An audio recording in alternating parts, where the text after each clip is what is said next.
Maintenant, j'ai 13 ans et je suis en 6e. Oui, je sais, il y a quelque chose qui ne va pas. Je vous explique tout de suite. Ce n'est pas la peine de compter sur vos doigts.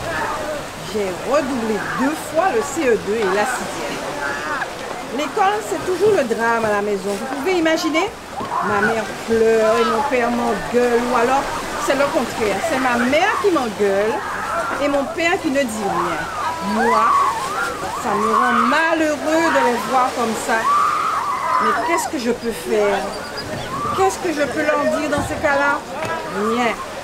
Je ne peux rien dire parce que si j'ouvre la bouche, c'est pire que tout. Eux, ils ne trouvent qu'une chose à répéter, comme des perroquets. Travail, travail, travail, travail, travail. Gros plan. Ma mère n'entretenait de relations suivies qu'avec un de ses cousins de Marie-Galante. De 20 ans, son cadet, il répondait au prénom de Céleste de Séraphin. C'était un gros garçon taciturne et embarrassé qui respirait de loin son bitaco. Dans sa bouche, le français prenait des allures de créole et il s'en mêlait aussi bien dans les articles que dans les adjectifs possessifs. Mon père lui donnait volontiers ses affaires défraîchies et le dimanche, quand il venait déjeuner à la maison, il apparaissait avec des souliers ressemelés, des chemises à col et poignets éliminés que nous reconnaissons. Il ne manquait jamais d'être présent avec un bouquet de roses aux anniversaires de ma mère qu'il considérait gravement comme sa bienfaitrice. Ce garçon respectueux était la risée de mes frères et sœurs parce que lors des repas dominicaux, quand ma mère lui proposait de se resservir, il répondait à chaque fois en secouant poliment la tête. Merci, cousine Jeanne. Grand-père sortit de l'immeuble en tenue d'été, sa canne à la main, un bleuet à la boutonnière. Les chers hommes adoraient les bleuets militaires et emportaient le matin, y compris pour aller à sa banque.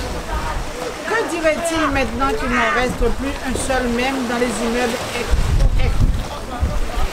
même dans les immenses hectares de blé de la Beauce, ni ailleurs, empoisonnés par les saloperies chimiques agricoles. De l'autre côté de la cour, surgit doucement la Minerva, l'énorme voiture beige dont grand-père était si fier. Joseph, le chauffeur en uniforme de toile blanche, la conduisait.